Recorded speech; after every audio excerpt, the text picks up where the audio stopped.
Well, hello again.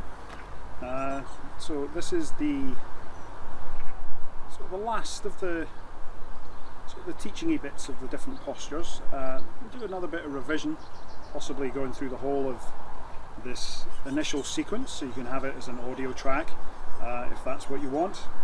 But we're going to have a look at the ending of that single whip posture, Dan Bien, as it is in Chinese. Okay.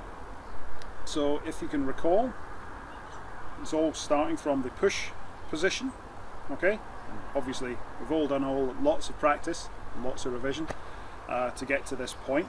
You know, if you really want to learn something, you have to invest the time. So you know, first thing to do is just get into the push posture and start working from there. Just a little bit of a go over where we'd finished, sort of this weird sort of scrunched in sort of position in here. Let's sort of get to that point, and then we can see what it is we need to do in order to finish off this last posture of single whip, and some of the things that we maybe should watch out for as we get to that. Okay, so starting off from the push posture, so we are facing the east.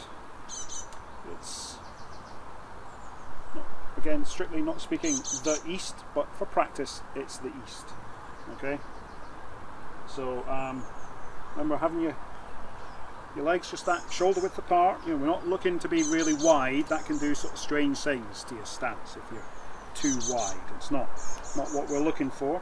We want to stay nice and even, this sort of a distance apart. So starting from here, we're going to turn our left foot out to the diagonal, all the weight on it, and we can go forward into the push position.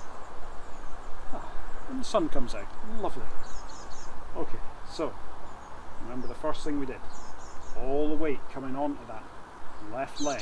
The arms just sort of drift out behind us. It's like the air has got this really thick quality. Okay, and we turn our waist towards the north. You're not going to make it, but we get towards the north, trying to avoid this knee from just twisting off and the foot not being flat on the ground. Okay, that foot needs to stay flat on the ground, and the knee needs to stay over the toes, so it's hinging in here. Okay, so drifting around, hinging in. Now this foot, you can sort of turn, just allow it to turn just a bit more. Okay, so hopefully the toes point to the north. Alright, and from here coil in to this other hip. Okay, so we're sort of building up some tension in here in our bodies that we're then going to have to release in order to finish the posture. So again, from the push, the arms drift out behind us, coiling into that left hip, right foot points to the north, the arms just following the body, turning all the way into the right hip now, all the weight on the right leg. That right hand is forming this hook, the left hand is catching the drops of water that the left hand has sort of grasped, as it were. Okay, so this is where we kind of need to end up to start a posture. A bit awkward, but there we go. Okay, so the right foot is going to point to the north, all our weight is in it, but coiled in here. This is just to the right side of our body in this hook, so it's just hanging loose. Okay, don't try and do some weird thing, you know, it's just as loose as you can make it. Okay, so there's some sort of give still in like the muscle of the thumb and things like that. It's just this loose thing here. Okay, so we're coiled in here. So what are we going to do? Well, all that tension, we need to release it. Okay, remember there's yin and yang. So coiled in here, we're going to release it, and as we release it, this arm goes out to the diagonal. Okay, so it's now just pointing straight away from us. This hand has not moved. My waist is now pointing to the other diagonal. So as we move out, okay, goes like that. There's a thought that it might have some sort of a striking action, but that seems like a very foolish way to be possibly striking somebody. There's maybe something else going on there, because there are martial elements to this form. But again, from here, from this coiling in posture, we we come to here. So we're now pointing to the diagonal. What do we do when we've been pointing to the diagonal so far? We take a step. So let's do that now. So we can take our step toward the west. Okay? Same kind of step as we've made before. Now, as we transfer the weight, this hand's going to come up as if you're holding a mirror on the palm of your hand. You just want to check how gorgeous you are. Okay? So again, coiling in here, release, take our step. Okay, make sure it's a controlled step. Don't want it to step. You know, we're not doing this sort of thing. We're trying to step too far. You know, it's the controlled step. Transferring the weight. So the hand comes up to, it's just coming up like this, like that, until we get to that point where we're at this sort of, we've gone more than 50% onto this leg. Okay. Then we turn into this hip. That hand will turn away. It's just like the push, but on the other side. Okay? Same idea. Elbow in front of your body. We're not doing, we're not trying to be really long. Okay? You might see pictures of people from the historical things. If you look up a guy called Yang Chengfu, who's a largish fellow. Okay? And some of his postures, they are quite long and large. Okay? But this is more contained. Okay? So this is just as if we were doing another push, but the other leg's in the front. This hand though, still going out to the side. It should be far back enough that you don't really see it in your peripheral vision. We're not here. We're not here. It's just sort of just opening up this side of your body. Okay? That's what we're looking for. So start from that coiled in position. So right leg pointing to the north, we're coiling into it. Okay, it's a bit awkward to get into this posture, but we'll then do it from the push. It'll make a bit more sense when we get into this. From here, waist to the diagonal, the right hand goes out, left hand stays where it is. We take our step. As we transfer the weight, the left hand rises up in front of us, so we can look at ourselves in the mirror.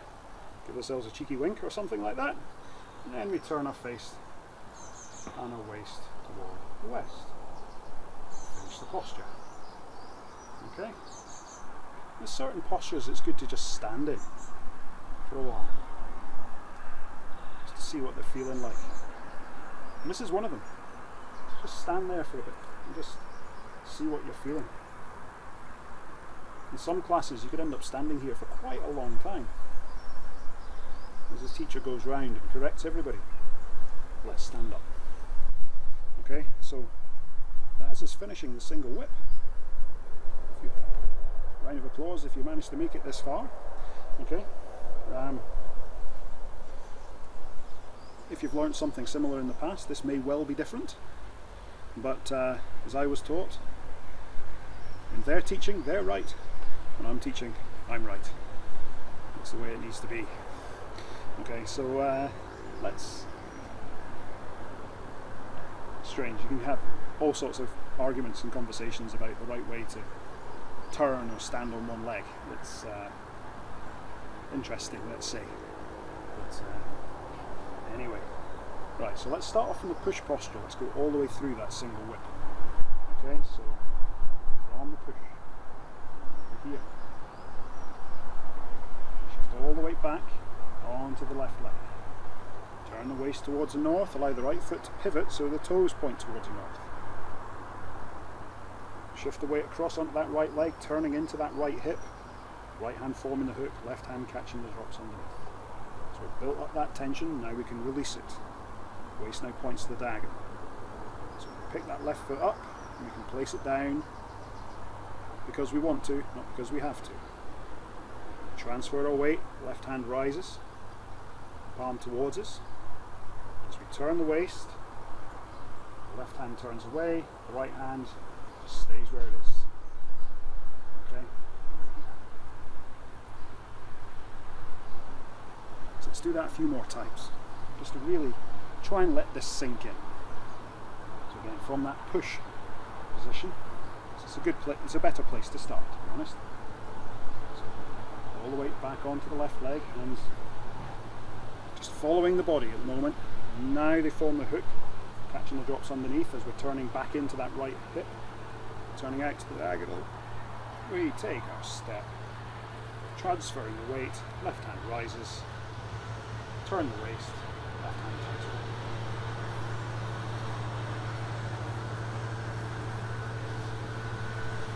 So that's the end of the single whip posture. Okay, so things are starting to open up again, it seems. There's a train going past.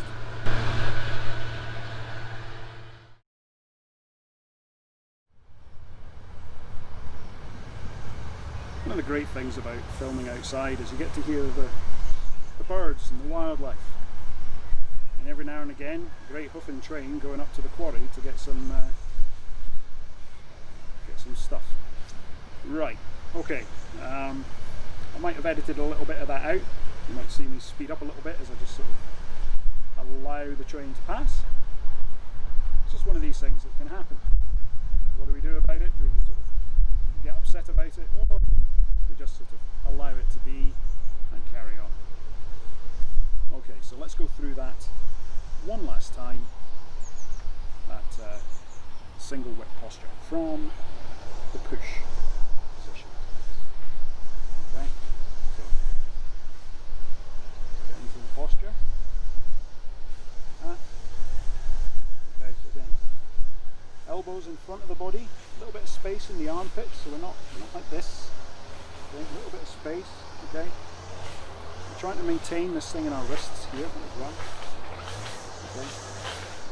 Shift all the way back, then the waist towards the north, turning into this hip, hands just following the body, turn the weight into the other hip, the waist turns to the diagonal, we take our step, transferring the weight as the left hand rises, turn the waist, face the west, turn the left hand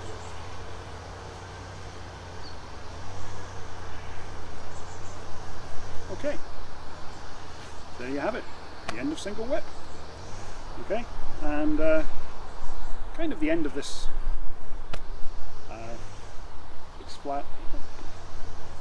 exploratory, introductory, call it what you will, it's a little video session that I was trying to put together there, in the hope that as things are starting to open, and if we come up with good ways of working, that I can find a venue somewhere and actually start the class proper, and actually get to meet face to face and see where we go from there.